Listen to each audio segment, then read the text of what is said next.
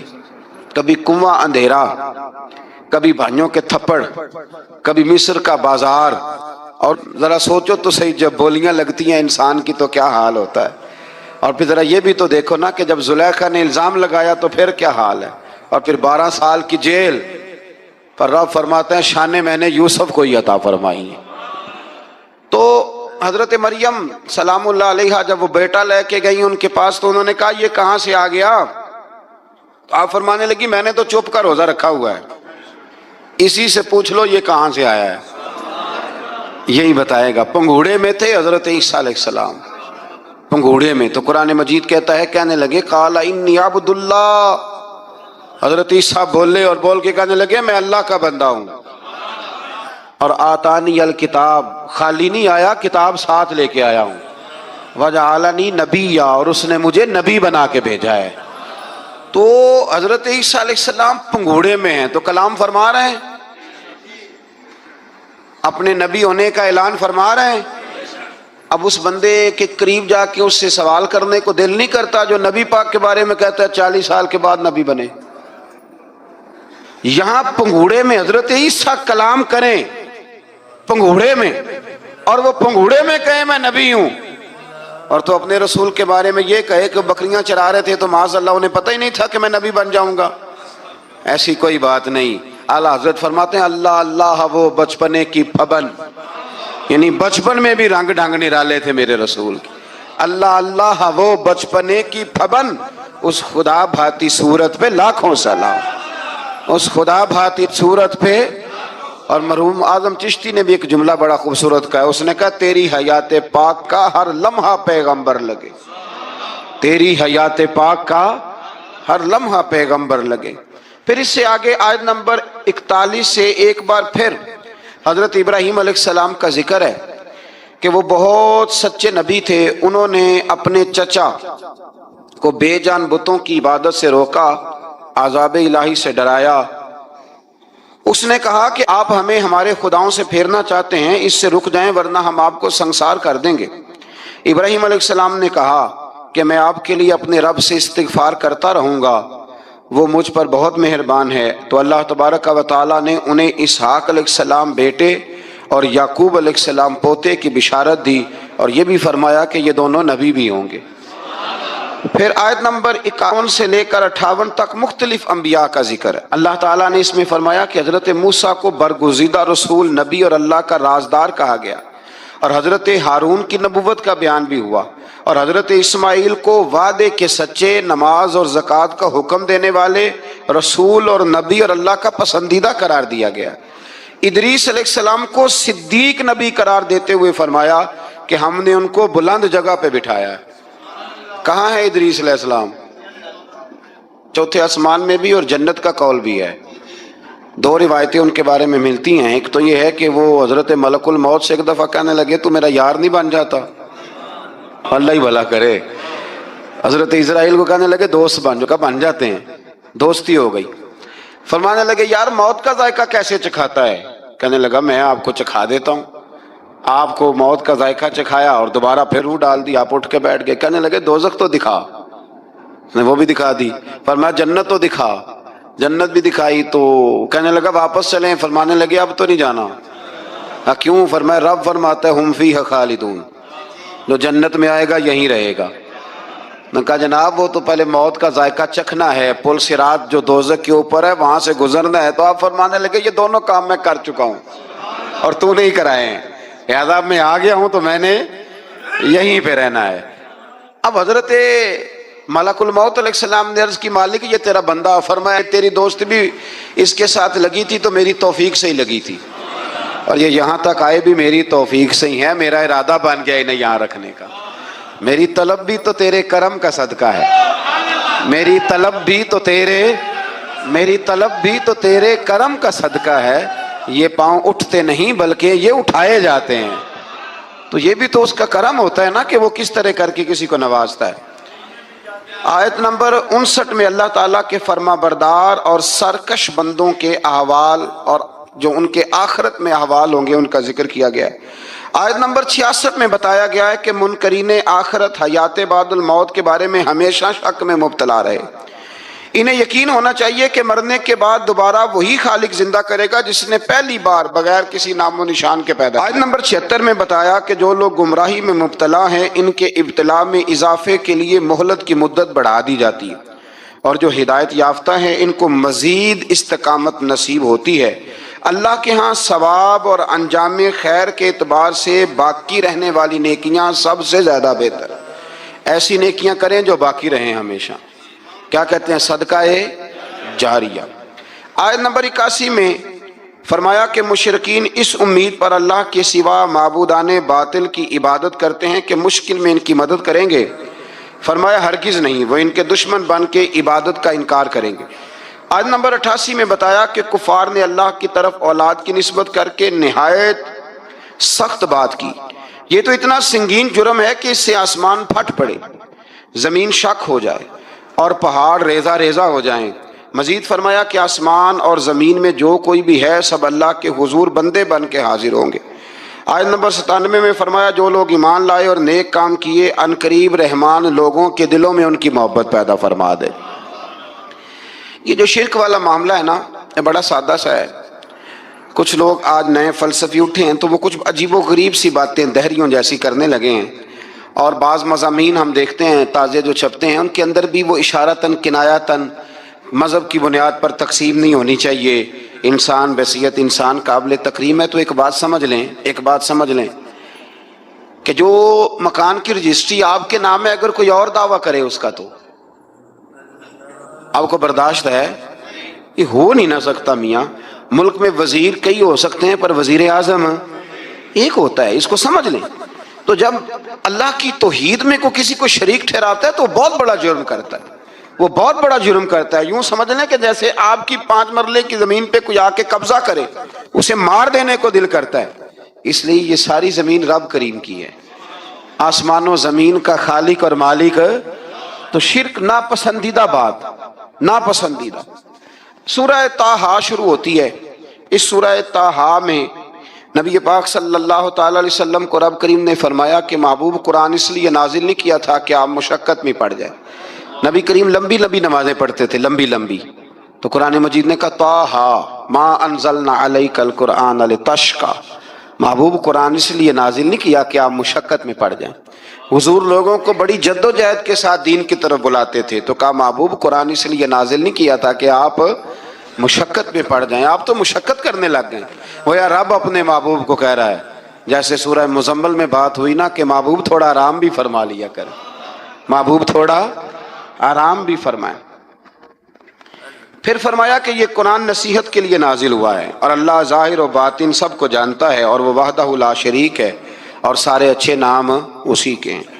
آیت نمبر 10 میں فرمایا کہ مدین سے واپسی کے سفر کے دوران موسیٰ علیہ السلام اس واقعے کا بیان کیا کہ وہ اپنی جگہ پر رکے ہوئے تھے، تو وہیں انہیں غیب سے ندا آئی کہ موسیٰ میں آپ کا رب ہوں، آپ وادی مقدس میں ہیں تو ادباً اپنے جوتے اتار دیجئے، میں نے آپ کو چن لیا ہے، میرے پیغام وحی کو توجہ سے سنیے، میں اللہ وحدہ لا شریک ہوں، میری بندگی کیجیے، میری یاد کے لیے نماز قائم کیجیے، قیامت آنے والی ہے اسی کی طرف آپ توجہ فرمائیے۔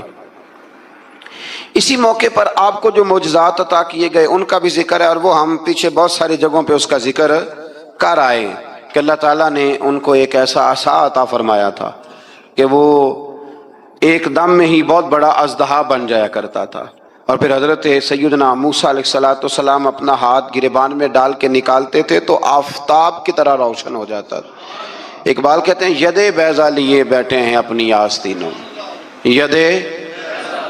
یدے بیضا لیے، چمکتے ہوئے ہاتھ ہیں ان کے، تو یہ اپنی آستینوں میں چھپا کے بیٹھے ہیں۔ پر اقبال نے یہ ولیوں کے لیے کہا ہے، نہ پوچھ ان خرقہ پوشوں کی، ارادت ہو تو دیکھ ان کو، ارادت ہو تو محبت کے ساتھ دیکھ، تنقید کے ساتھ تو پتہ ہے پھر بندے کو کوئی شے نہیں ملتی، آنکھیں گونگ ہو جاتی۔ ارادت ہو تو دیکھ ان کو، یدے بیضا لیے بیٹھے ہیں اپنی آستینوں میں، پھر اللہ تعالیٰ نے نا حضرت موسیٰ علیہ السلام کو حکم دیا تھا کہ فرعون کو دعوت دیں، تو حضرت موسیٰ نے دعا مانگی جو آیت نمبر 25 اور 28 میں موجود ہے، رب اشرح لی صدری ویسر لی امری واحلل عقدۃ من لسانی یفقہوا قولی، اے میرے رب میرے لیے میرا سینہ کھول دے، میرے لیے میرا کام آسان کر دے، میری زبان کی گرہ کھول دے تاکہ وہ لوگ میری بات کو سمجھ سکیں۔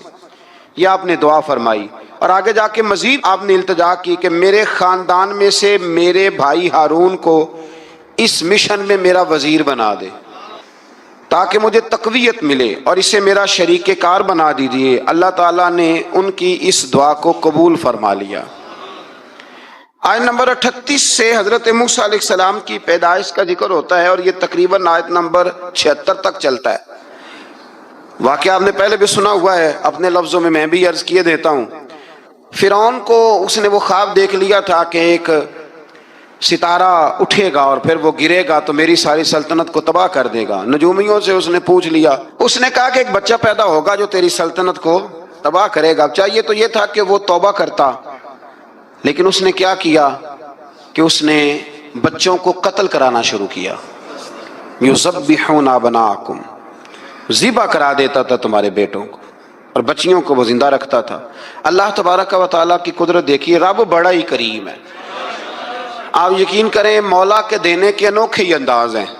یعنی حضرت موسیٰ کوہ طور کے پاس آگ لینے جائیں تو اللہ تبارک و تعالیٰ پہلی وہی فرما کے نبی بنا لے۔ بھائی حضرت یوسف کو کنویں میں ڈالیں تو رب وہاں سے نکال کے مصر کا حکمران بنا دے۔ وہ بڑا ہی بے نیاز ہے، مولا کے دینے کے انداز بڑے ہی انوکھے ہیں، وہ بڑے انوکھے انداز میں نوازتا ہے۔ تو حضرت موسیٰ جب پیدا ہوئے تو ان کی والدہ نے پتہ کیا کیا، ان کو ایک صندوق میں بند کر کے دریا میں بہا دیا۔ اب دریا میں بہتے جا رہے ہیں تو ماں تھی تو پریشان بھی ہو گئی، ان کی ہمشیرہ کو کہنے لگی ذرا دھیان رکھنا کدھر جاتے ہیں۔ حضرت موسیٰ علیہ السلام دریا میں بہتے بہتے نا فرعون نے نا دریا کے کنارے مکان بنایا ہوا تھا۔ آپ کو پتہ ہے بادشاہوں کا ذوق ہوتا ہے، آج کل ہمارے جو حکمران ہیں انہوں نے اس کا نام فارم ہاؤس رکھا ہوا ہے، میرا فارم ہاؤس، اور پرانے زمانے میں لوگ ڈیرا کہتے تھے۔ تو اس نے بھی اس طرح کا فارم ہاؤس بنایا ہوا تھا۔ وہاں پہ حضرت موسیٰ علیہ السلام تیرتے ہوئے تابوت کے اندر صندوق کے اندر جا رہے ہیں۔ فرعون اور ان کی بیوی حضرت آسیہ بے اولاد تھیں، بڑی تڑپ تھی بیٹے کی، وہ بھی وہاں کھڑی تھی۔ صندوق تیرتا ہوا آیا تو فرعون نے کہا کہ جاؤ پکڑ کے لاؤ دیکھو کیا ہے۔ جب وہ لے کے آئے نا تو آپ کی ہمشیرہ جو نگرانی کر رہی تھی پریشان ہو گئی کہ یہ تو اس کے ہاتھ لگ گئے، یہ تو اب مار ڈالے گا۔ لیکن جب خوبصورت اور چمکتا ہوا بچہ دیکھا تو بی بی آسیہ کہنے لگی یہ بنی اسرائیل کا ہے ہی نہیں، یہ تو پتہ نہیں کہاں سے بہتا ہوا یہاں آ گیا ہے، تم ایسے ہی چھوڑ، یہ پتہ نہیں کہاں سے، رکھ نہ لیں رکھ نہ لیں۔ تو حضرت موسیٰ علیہ السلام وہ کہنے لگا نہیں انہی کے ہیں، موسیٰ علیہ السلام اسی کے ہیں۔ تو آسیہ کہنے لگی تیرے تو سر پہ نا بس بھوت ہی سوار ہو گیا، ہر وقت وہی لوگ تجھے یاد رہتے ہیں، یہ پتہ نہیں کہاں سے بہ کے آیا ہے۔ اب رکھ لیا، مان گیا فرعون۔ آپ فرعون کے گھر میں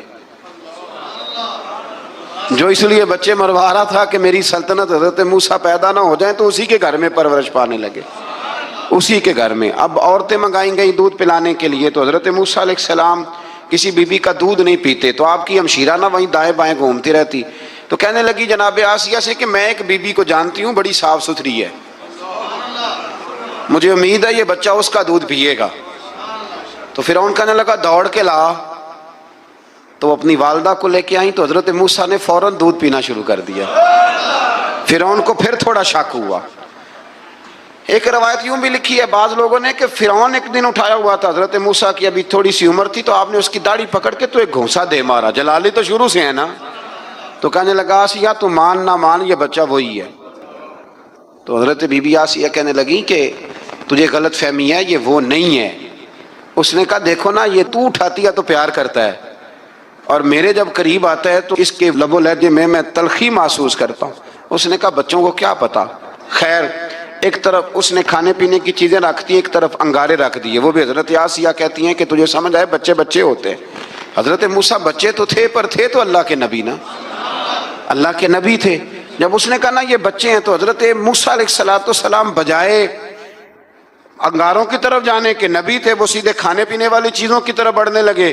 فرعون کہنے لگا اب بتا، اللہ تعالیٰ نے حضرت جبریل کو بھیجا، انہوں نے کہا ادھر نہیں جانا، آپ ادھر جائیے۔ تو آپ آگ کی طرف گئے اور ایک کوئلہ اٹھا کے زبان پہ رکھ لیا۔ تو آسی کہنے لگی سمجھ آئی، بچے کو کیا پتا کدھر جانا ہے کدھر نہیں جانا، اگر وہ اتنا ہی خیال ہوتا وہی بچہ ہوتا تو آگ۔ اور بعض مفسرین نے لکھا ہے یہ جو حضرت موسیٰ دعا مانگتے تھے نا رب اشرح لی صدری ویسر لی امری، یہ وہ آگ کا انگارہ جب کوئلہ منہ میں رکھا تھا نا تو اس کی وجہ سے زبان میں کچھ لکنت آ گئی تھی، تو آپ دعا کرتے تھے کہ یا اللہ میری زبان کی وہ بند گرا کھول دے تاکہ میں کھل کے فرعون کے سامنے بات کر سکوں۔ وہیں حضرت موسیٰ پلنے لگے، وہیں پلے، وہیں جوان ہوئے، وہیں اللہ نے ساری دولتیں دی، بہن بھی ملی، ماں بھی ملی، اور سارے عزیزوں کا پیار بھی ملا۔ اسی گھر کے اندر اللہ نے پرورش کر کے فرعون کے ظلم سے بنی اسرائیل کو نجات عطا فرمائی۔ آج نمبر 77 سے موسیٰ علیہ السلام کو حکم ہوا کہ راتوں رات بنی اسرائیل کو لے کے نکل جائیں۔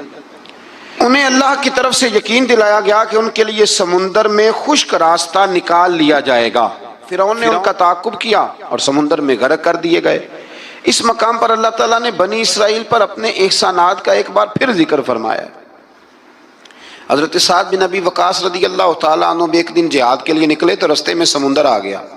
حضرت موسیٰ کی قوم کو نا سمندر نے رستہ دیا تھا، تو جناب سعد بن ابی وقاص سمندر کے کنارے کھڑے ہو کے اب وہ لوگ پوچھنے لگے حضور کیا کرنا ہے؟ فرمایا کرنا کیا ہے، ابھی دیکھیں کیا ہوتا ہے۔ تو فرمانے لگے وہ سمندر و دریا اگر تو حضرت موسیٰ کی نافرمان قوم کو رستہ دیتا ہے تو ہم تو رسول اللہ کے فرما بردار غلام ہیں، ہمیں بھی رستہ دے۔ تو 12 رستے بن گئے دریا میں سے۔ جناب سعد بن ابی وقاص لشکر لے کے گزر گئے، باہر گئے تو ایک دفعہ پھر صحابہ کو یقین دلایا، فرمایا کسی کی کوئی چیز تو نہیں رہ گئی دریا میں؟ دشت تو دشت ہیں دریا بھی نہ چھوڑے ہم، بحر ظلمات میں دوڑا دیے۔ اب میں کیا کروں، علامہ اقبال نے ہر جگہ کلام لکھا ہے، ہر جگہ۔ یہ آپ کو پتہ نا ایک صاحب مجھے بھی سمجھا رہے تھے، میں نے جمعے میں بھی وضاحت کی، کہنے لگے آپ اقبال کی بڑی تعریفیں کرتے ہیں۔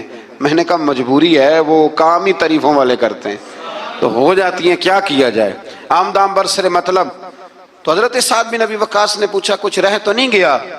کہا جناب پیالہ رہ گیا میرا مٹی کا دریا میں۔ تو حضرت سعد بن ابی وقاص کہنے لگے کوئی مسئلہ نہیں، ہم رسول اللہ کے غلام ہیں، اور اس پر بڑی دلائل ہیں، وقت نہیں ہے آگے بڑھنا ہے۔ فرمایا او دریا او ہمارا پیالہ تو واپس کر دے۔ تو ایک لہر آئی تو پیالہ بھی کنارے پہ پھینک گئی۔ تو اللہ تعالیٰ نے حضرت موسیٰ علیہ السلام کی قوم کو وہاں سے نجات دی۔ آیت نمبر 85 سے سامری کا ذکر ہے۔ سامری ایک جادوگر تھا۔ جب حضرت موسیٰ علیہ السلام تشریف لے گئے نا کوہ طور پہ، تو اس نے نا سونے کا ایک بچڑا بنا دیا تھا، اور اس کے منہ میں ایسی تاریں اس نے لگائی تھیں کہ جب ہوا چلتی تھی تو وہ تاریں بجتی تھیں، مفسرین نے لکھا ہے۔ تو بنی اسرائیل والوں کو یہ کہتا تھا دیکھو یہ بولتا ہے، تو بڑے کمزور ایمان کے لوگ تھے، اس طرف متوجہ ہو گئے۔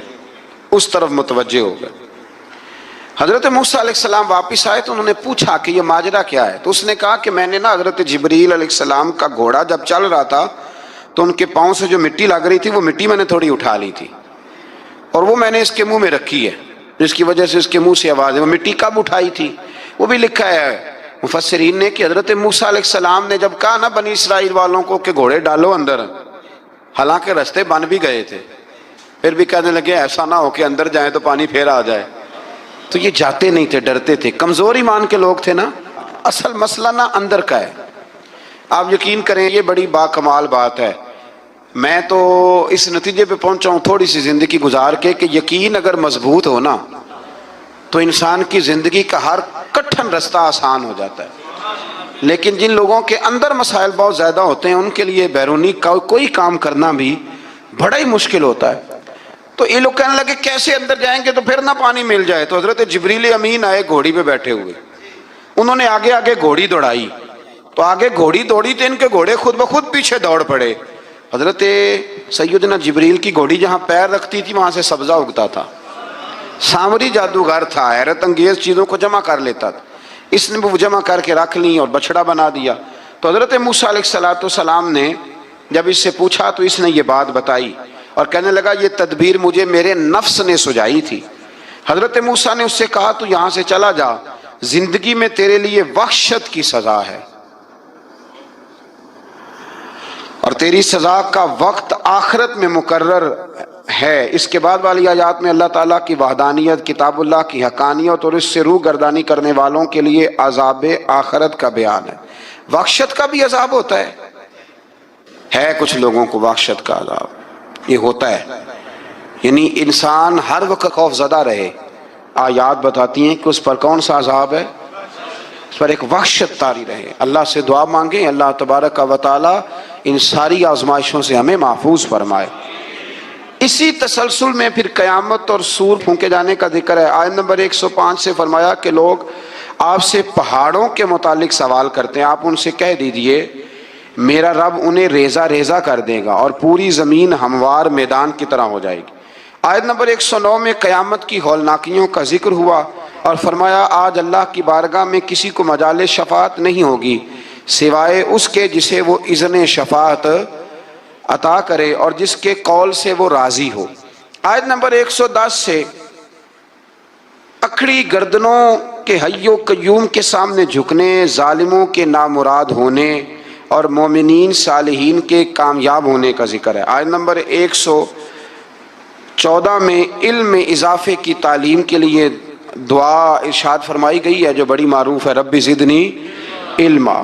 آیت نمبر 115 سے اس بات کا ذکر ہے کہ آدم علیہ السلام جو جنت میں درخت کے قریب چلے گئے تو یہ ان کی بھول اور اجتہادی خطا تھی، اللہ نے خود وضاحت فرما دی، اور انہوں نے قصداً اللہ کے حکم کی نافرمانی نہیں کی۔ آدم علیہ السلام کو جنت میں داخل کر کے بتایا کہ یہاں نہ بھوک لاحق ہوگی، نہ بے لباسی ہوگی، نہ پیاس لگے گی، نہ ہی دھوپ کی تپش محسوس ہوگی، اور یہ کہ آپ اپنے دشمن شیطان کی چالوں سے بچے رہیں گے۔ اس مقام پر قرآن نے اس موضوع کو پھر بیان کیا کہ شیطان نے وسوسہ ڈالا اور مخلص اور ہمدرد کا روپ دھار کر ان کو بہکایا۔ انہوں نے ممنوع درخت سے کھا لیا سو ان کے ستر کھل گئے اور جنت کے پتوں سے اپنے ستر کو ڈھانپنے لگے، پھر اللہ نے ان کی توبہ قبول کی اور جنت سے زمین پر بھیج دیا۔ آیت نمبر 124 سے اللہ تعالیٰ نے فرمایا جو ہماری یاد سے غافل رہے گا ہم اس کے لیے معیشت تنگ کر دیں گے، وَمَنْ أَعْرَضَ عَنْ ذِكْرِي فَإِنَّ لَهُ مَعِيشَةً ضَنْكًا۔ جو ہماری یاد سے غافل ہوگا اس کے لیے زندگی اس پر اللہ تبارک و تعالی ہر وقت اپنی یاد کی توفیق عطا فرمائے۔ آیت نمبر 130 سے اللہ تعالیٰ نے ارشاد فرمایا ان کی باتوں پر صبر کیجیے، سورج کے طلوع اور غروب ہونے سے پہلے اپنے رب کی حمد کے ساتھ تسبیح پڑھتے رہیے، اور رات کے بعض اوقات میں اور دن کے حصوں میں بھی تسبیح پڑھتے رہیے تاکہ آپ کا رب راضی ہو جائے اور آپ بھی راضی ہو جائیں۔ مزید فرمایا کہ اپنے اہل خانہ کو نماز کا حکم دیں اور خود بھی نماز پر قائم رہیں، اور نیک انجام صرف تقوی پر کاربند لوگوں کے لیے۔ کفار قریش کے عذاب کے مطالبے کے جواب میں فرمایا کہ ان سے پہلے لوگوں کو اللہ نے ہلاک کر دیا تھا اور عذاب کا وقت مقرر ہے، اگر ہم رسول بھیجنے سے پہلے ہلاک کرتے تو یہ لوگ کہتے کہ ہمارے پاس عذاب سے پہلے رسول کیوں نہیں بھیجا، ہمیں کوئی سمجھا لیتا، ہم نہ یہ کام کرتے۔ اور فرمایا انتظار کرو تم ان قریب جان لو گے سیدھے راستے والے اور ہدایت یافتہ لوگ کون ہیں۔ قیامت میں اللہ تعالیٰ مجرموں کو حساب لے گا تو کہیں گے یا اللہ ہم تو تھوڑی دیر کے لیے تو گئے تھے، وہ پل بھر کے لیے گئے تھے، جھوٹ بول دیں گے تو اللہ فرمائے گا یہ تو تمہاری پرانی عادت ہے، یہ پرانی عادت ہے مجرم کی، کہ مجرم کیا کرتا ہے، جھوٹ بولتا ہے۔ نماز کیوں نہیں پڑھتے، کہتے کپڑے نہیں پاک۔ آؤ پھر ہوٹل پہ کھانا کھانے چلے تو کہتا میں ذرا بدل کے آیا۔ یعنی مجرمانہ سوچ ہے نا، غفلت کی سوچ، اور پھر اس پر دلائل دینا۔ یعنی آپ کسی سے پوچھے نماز پڑھتے ہو، کہتے ہیں حضرت صاحب جھوٹ نہیں بولنا، میں فجر کی پڑھتا ہوں باقی نہیں پڑھتا۔ میں نے کہا بڑا سچا ہے بھائی تو، یعنی میں جھوٹ نہیں بولتا۔ خدا کے بندے اتنی ڈھٹائی سے تو بات کر رہا ہے، اتنی ڈھٹائی سے۔ اور ایک بات آپ کو بڑی ذمہ داری سے عرض کرنے لگا ہوں، ذرا میری بات کو سمجھنا، اگر آپ 4 دن مسلسل گھر نہ جائیں، آپ کی بیوی شور کرتی ہے کہ نہیں کرتی؟ یہ ویسے بھی غیر اخلاقی بات ہے، آپ کی ذمہ داری نہیں ہے آپ کا گھر، تو 4 دن مسلسل آپ باہر رہیں بغیر کسی وجہ کے تو شور اٹھتا ہے کہ نہیں؟ اگر ابا جی آپ کے رہتے ہیں نا سعودی عرب میں تو وہاں بھی فون چلا جائے گا، اس کو سمجھائیں 4 دن سے گھر نہیں ہے۔ تو 4